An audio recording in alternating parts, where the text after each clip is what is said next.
ఉగాది తర్వాత లేదంటే 2027లో నారా లోకేష్ సీఎం. ఈ మాట అంటుంది తెలుగుదేశం పార్టీ కార్యకర్తలు కాదు, తెలుగుదేశం పార్టీ నాయకులు కాదు, వైసీపీ సీనియర్ నాయకుడైనటువంటి పేర్ని నాని.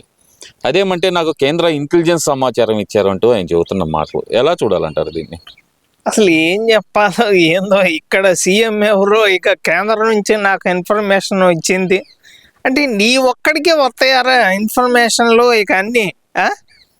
అంటే మాకెవరికి తెలియకుండా, టీడీపీ కార్యకర్తలకి తెలియకుండా, నాయకులకి తెలియకుండా నీకెట్లా తెలిసిందేంట నాయన? అంటే అసెంబ్లీకి వచ్చి మాట్లాడనరా అంటే మాట్లాడడం చేత కాకుండా ఇంట్లో మీడియా ముందు కూర్చొని మాట్లాడమంటే ఇక వాళ్ళు ఏ సొల్లు చెప్పినా కూడా దాని మీద వీడియో చేయాల్సి వస్తుంది అంతే తప్ప అసలు అందులో ఏమీ లేదు. ఎవరు చెప్పారు నీకు? ఏమని చెప్పింది కేంద్రం? ఒరే మిమ్మల్ని ఎప్పుడు లోపలేస్తారో తెలీదు, మరి ఆ విషయాలు ఏమన్నా చెప్పిందా? జగన్మోహన్ రెడ్డి ఎప్పుడు లోపలికి వెళ్తాడో చెప్పిందా? వీళ్ళు ఎందుకు మాట్లాడుతున్నారో, ఎందుకు ఇలా మాట్లాడుతున్నారు అనేది అసలు మాకే అర్థం కావట్లే. వీళ్ళు ఎప్పుడు ఎవరు లోపలికి వెళ్తారో వాళ్ళకే అర్థం కావట్లే. వాళ్ళు చేసిన తప్పులు ఒక్కొక్కటిగా బయటపడుతున్నాయి, అన్నీ తెలుసు. లోపలికి వెళ్ళి వచ్చిన వాళ్ళు కూడా ఇంకా సిగ్గు లేకుండా బయటకు వచ్చి మాట్లాడుతున్నారు అంటే, ఒరే ఆ బియ్యం కేసులో నువ్వు మీ ఆవిడ అసలు ఉన్నారు అన్న విషయం తెలిసి కూడా ఇంకా నువ్వు మాట్లాడుతున్నావు అంటే ఏం చెప్పాలి నీకు? పెద్దగా నమ్మే పరిస్థితి లేదు అని చెప్పి నేనైతే చెప్పగలను. ఈ మాటలు పెద్దగా అంటే వాళ్ళు చెబుతున్నా ఏంటంటే మా కేంద్ర ఇంటెలిజెన్స్ వర్గాలు చెప్పినాయి అని అంటున్నారు కదా, అది ఎంతవరకు నిజం అనుకోవాలంటారు మరి? ఒరే 11 సీట్లు వస్తే అసెంబ్లీకి రమ్మంటేనే రావట్లేదు. మీరు ఢిల్లీ వెళ్ళారు, మళ్ళీ వాళ్ళు బీజేపీ వాళ్ళు మీతో మాట్లాడారు అంటే ఎవరు నమ్ముతారా? ఎవరు నమ్ముతారు చెప్పు? సరే ఇదంతా ఒక ఎత్తు అయితే గనక దివ్యల మాధురి కేక్ కటింగ్, మేము కేక్ కట్ చేస్తే లేని తప్పు, కేక్ కట్ చేస్తే తప్పు, బిఆర్ నాయుడు వంటింట్లో వెనకమాల నుంచి పట్టుకుంటే తప్పలేదా అంటూ మాట్లాడుతున్న దువ్వాడ శ్రీనివాస్ ఎలా చూడాలంటారు మరి? అది ఫేక్ వీడియో అన్న విషయం అందరూ తెలిసింది. అందులో నేరస్తుడైన అతను బాపట్లకు చెందిన వ్యక్తి అతన్ని అరెస్ట్ చేయటం కూడా జరిగింది.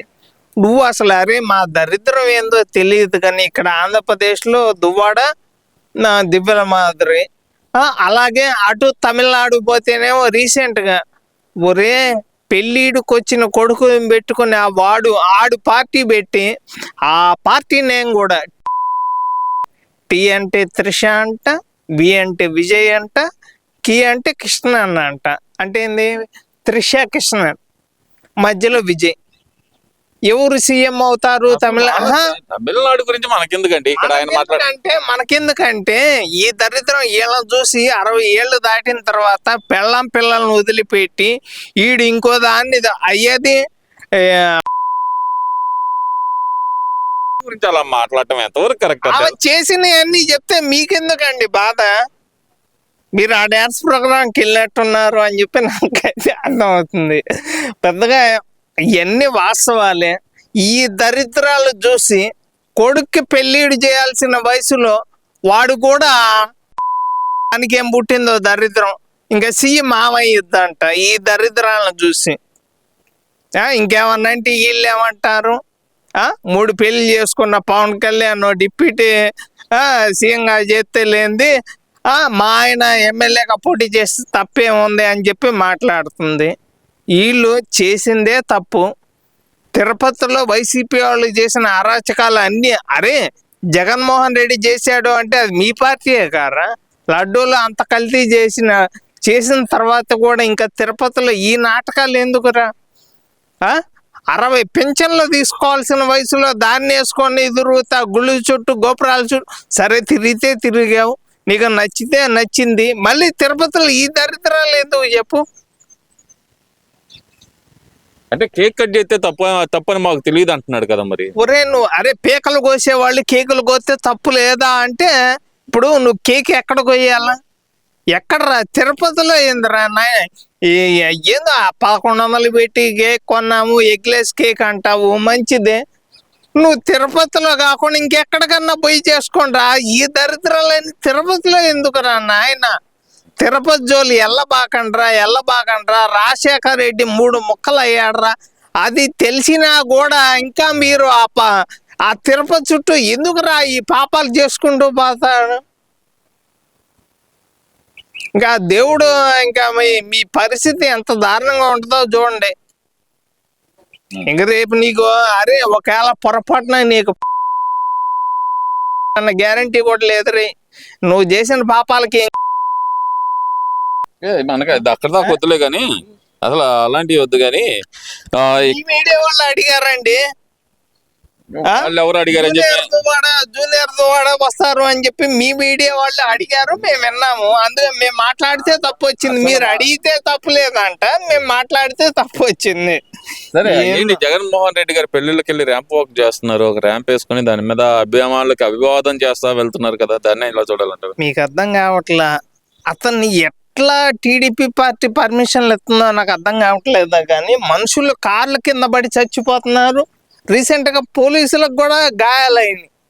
అతన్ని ఆపండ్రా స్వామి, వాడు చేసే అరాచకాలకి ఇంకా సిగ్గు లేకుండా అతను ఫ్లైట్ లో తిరుగుతా ఆంధ్రప్రదేశ్ లో 2 రోజులు ఉంటా,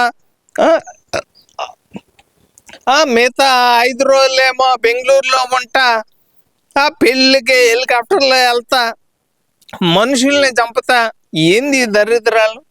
కూటమి యాక్షన్ తీసుకోవాలి అని చెప్పి మేమైతే మాట్లాడుతున్నాం. అది పరిస్థితి. బిఆర్ నాయుడు గారిని 4 చెంపదెబ్బలు కొడతారు, మూతి మీద కొడితే సరిపోతుంది అని మాట్లాడుతున్న ఆర్కే రోజా గారు, మరి ఏం చెప్తారు దానికి? మరి దాన్ని అసలు ఇంకా మహిళ కొంచెం గౌరవించండి. ఆ మహిళగా మాట్లాడుతుందా చెప్పండి? నిజంగా సరే ఆ మహిళ అయితే అది ఫేక్ వీడియో అని తెలిసి కూడా సిగ్గు లేకుండా ఎట్లా మాట్లాడుతుంది?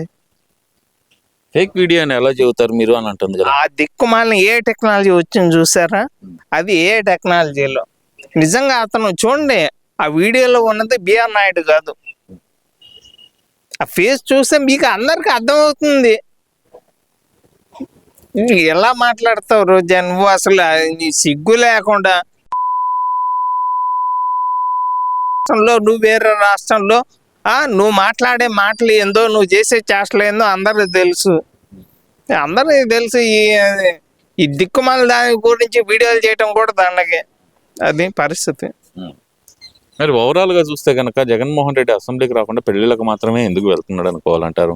అభిమానులు కలవటానికి అంటారా, లేదంటే తన బలం చూపించుకోవడానికి అనుకోవచ్చు అంటారా? ఒరే నువ్వు రాజకీయ నాయకుడువా లేకపోతే పెళ్లిళ్ళలో భోజనాలు తినటానికి వెళ్ళే అంటే ఇంట్లో పెడుతుందో పెట్టట్లేదు నాకైతే అర్థం కావట్లేదు. కానీ మరి నువ్వు పెళ్లిళ్ళకి వీటికి అసెంబ్లీకి రారా? నీ రాజకీయ నాయకుడివి, ఒక ముఖ్యమంత్రికి 5 ఏళ్ళ రాష్ట్రాన్ని ఎలగబెట్టినోడివో తగలబెట్టినోడివో, నువ్వు అసెంబ్లీకి రారా అంటే నేను పెళ్లిళ్ళలో పోతాను, దినాన్ని పోతాను. ఈ తప్పితే ఏమన్నా ఉందా? ఏం చెప్పాలి చెప్పు? ఇంకా తమిళనాడు పోయావు, పొయ్యి విజయ్ పక్కన కూర్చున్నావు, నీ దరిద్రం వాడికి అంటించావు, పెళ్ళికి పోతున్నావు, నెత్తి మీద చేతులు పెడుతున్నావు. ఏం చెప్పాలి చెప్పు? నువ్వు ఆడికి పోయినా దరిద్రమే కదా. ఇంకో విషయం ఏంటంటే ఇండియా ఫైనల్కి వెళ్తే లోకేష్ గారు అన్నారు, ఫైనల్కి నేను ఫ్లైట్లో తీసుకొని వెళ్తాను. దేవుడి దయ వల్ల ఏంటంటే అహ్మదాబాద్ స్టేడియం గుజరాత్లోనే ఉండటం వల్ల ఇక ఫ్లైట్ టికెట్ అవసరం లేకుండా, కోర్టు పర్మిషన్ లేకుండా రావచ్చు.